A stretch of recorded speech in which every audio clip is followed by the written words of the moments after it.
Hi guys, I'm Shmi. Today I've been visiting the Land Rover Experience Center here in Carmel, California.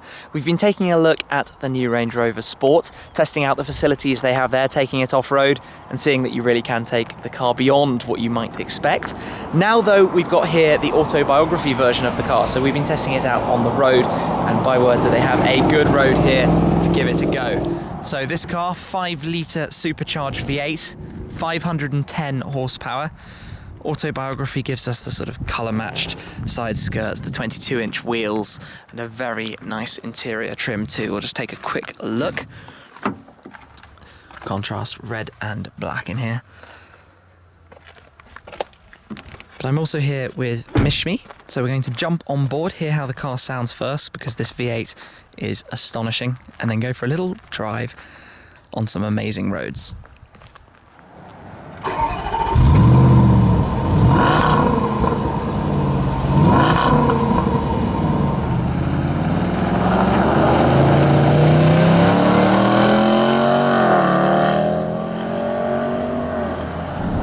So here we are then in the Range Rover Sport, joined by Mark from the Experience Center and Mishi in the back, who's going to have a drive too.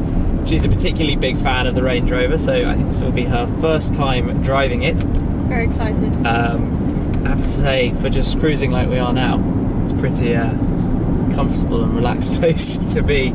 Yeah, and hard to believe, I think, that we just were able to take the same exactly vehicle the same off-road.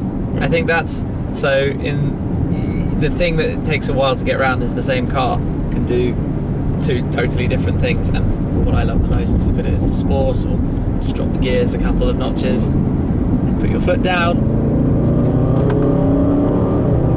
and you've got a 500 horsepower plus throaty V8 monster behind you. It's a good noise.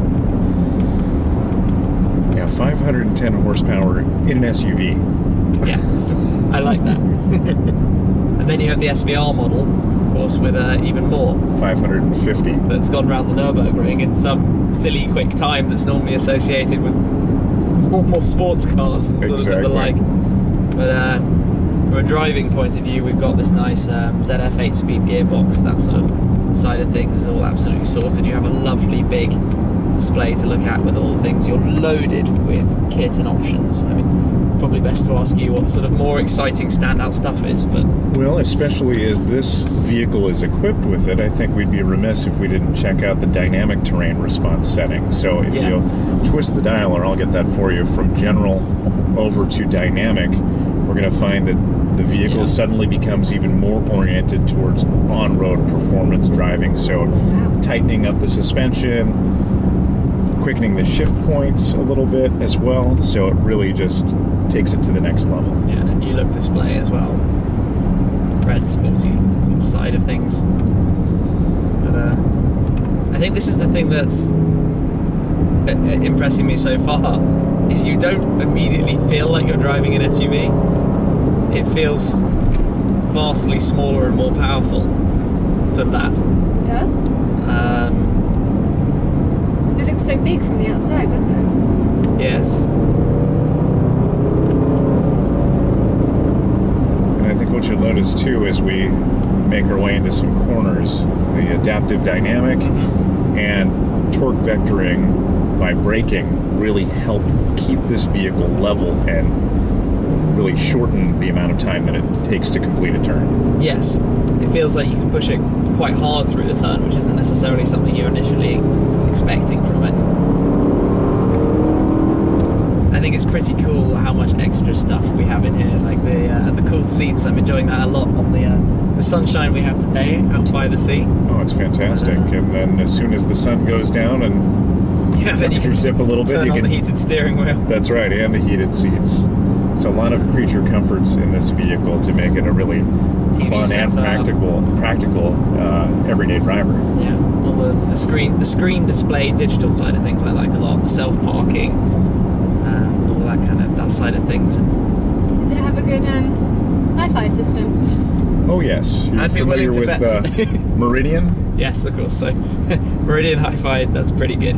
Exactly. So I believe that Pricey option though, if I recall. it is, but it's well worth it for the audio files. Yeah, pretty much a must in this kind of thing.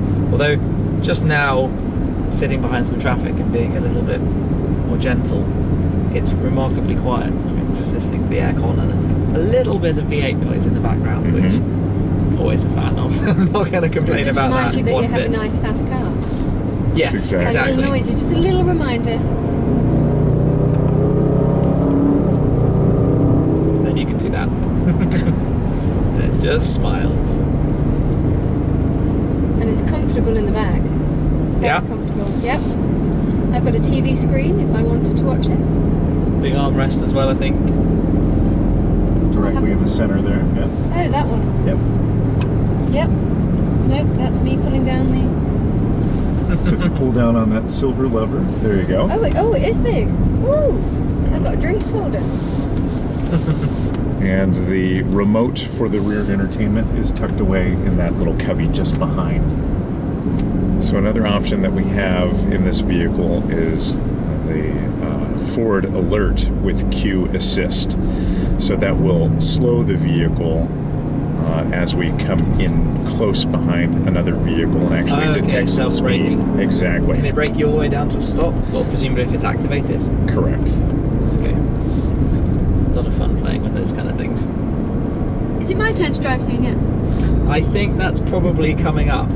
So for a little bit of background, Mishi has been rather fond of Range Rovers for a long time Very now, long time. but is yet to drive one. So I think this is a pretty good setting to have a go. I should probably hop out and let her have a try. Finally, I am getting to drive the car I've wanted for many years. And how is it? Give me a chance, but I think it's brilliant. I can't see. Is there a big smile up there? I think so. It's a restrained smile. It's a I'm still on the edge of a cliff kind of smile, but it's a brilliant car smile. And every now and again you hear that engine noise, which is brilliant.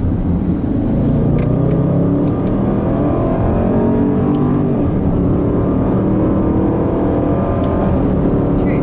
There probably aren't many better ways for 4 people to travel comfortably and quickly. No, I think it's an outstanding kind road of trip way. vehicle. Yes.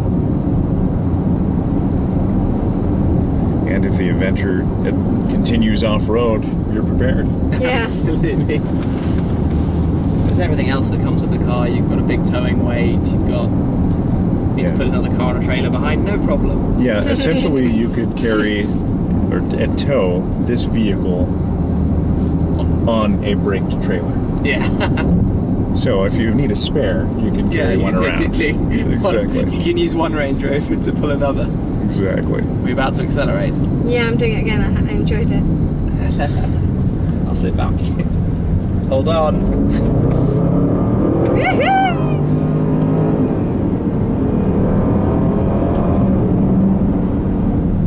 You've got somebody behind you, just so you know.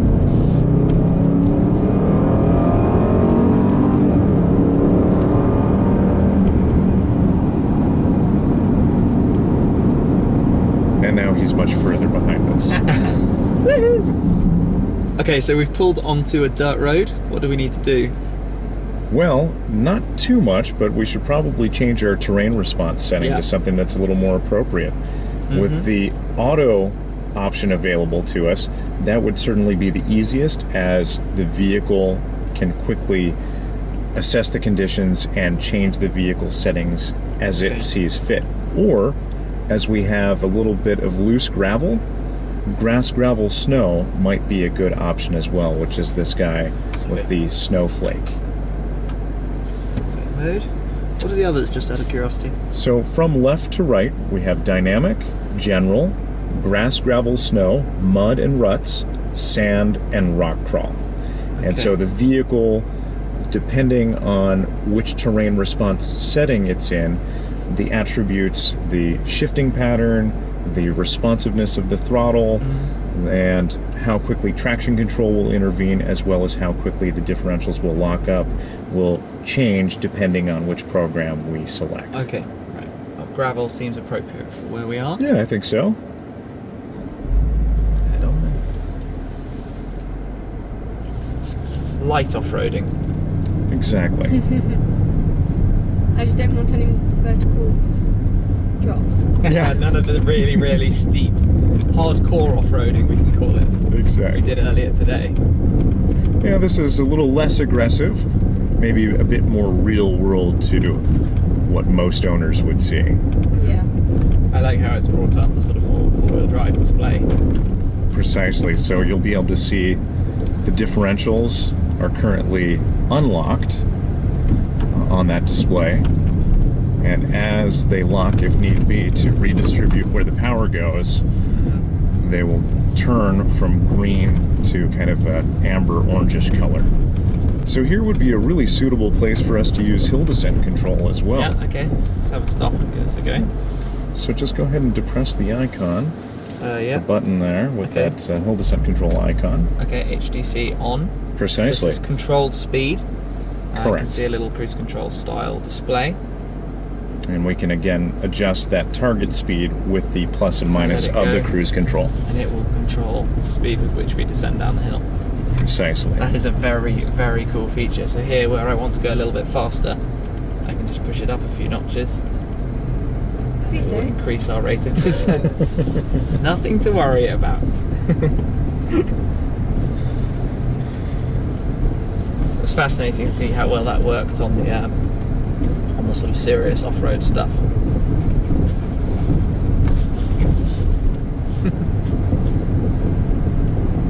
Slow down for this bridge.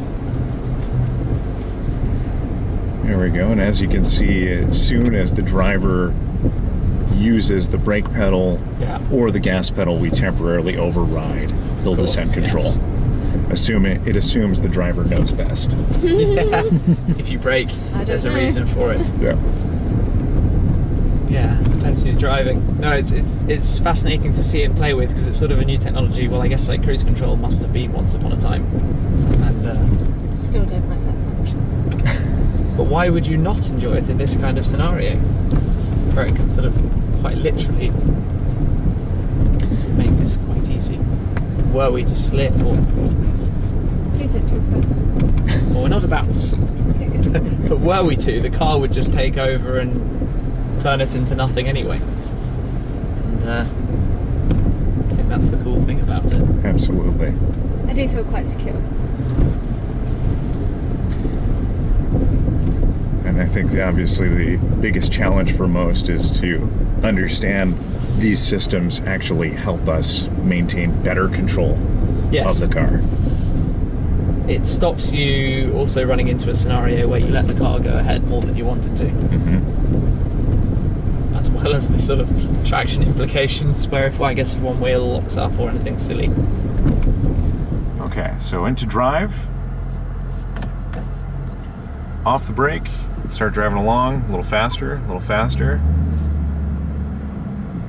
keep going, and stop. There we go, space is found.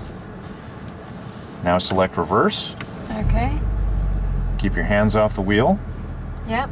and take your foot off the brake pedal. Oh my And god. now a little bit of brake, just to slow the vehicle, not to a full stop.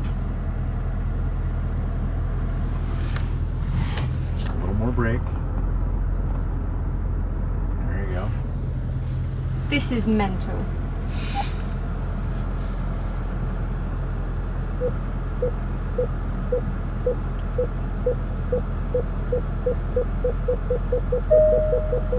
Okay, select D.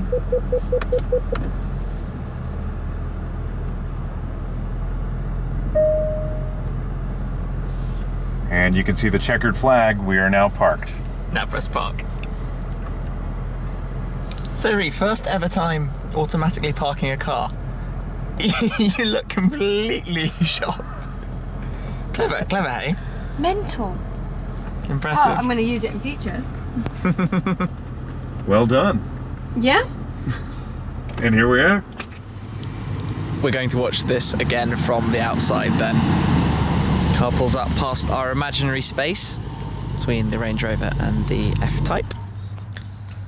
Press the button, hands off the wheel, out the window.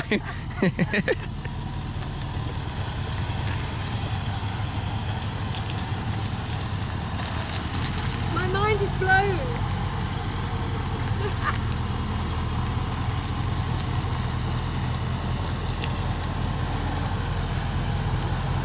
So all you do is, all you're controlling is the pedal depression. Forward a little bit, straightens it out, and stop. Perfect parking, well done. Come on, no hands. No question then, I think self-parking is pretty good fun. The whole day has been great fun, and Yeah? I love the car. Yeah, so we started off taking a normal Range Rover Sport into the off-road wilderness up behind us, which was an awful lot of fun seeing what the car is capable of, and then took it out on the road. Mishi's been having a go as well, first time in the Range Rover. Absolutely loved it. And really good visit here to the Land Rover Experience Center, Carmel. Obviously testing out the latest cars. And thank you to Mark for taking us as well. Absolutely. He's going to appear. Thanks. And yeah, so we're going to be off on our adventures again in the F-Type. So make sure you're subscribed, check those out, see where we head to next, and we'll catch up with you again soon. Cheers. Bye. We've got the Ferrari LaFerrari, then we've got the McLaren P1, the V6S, 374 brake horsepower. I've driven the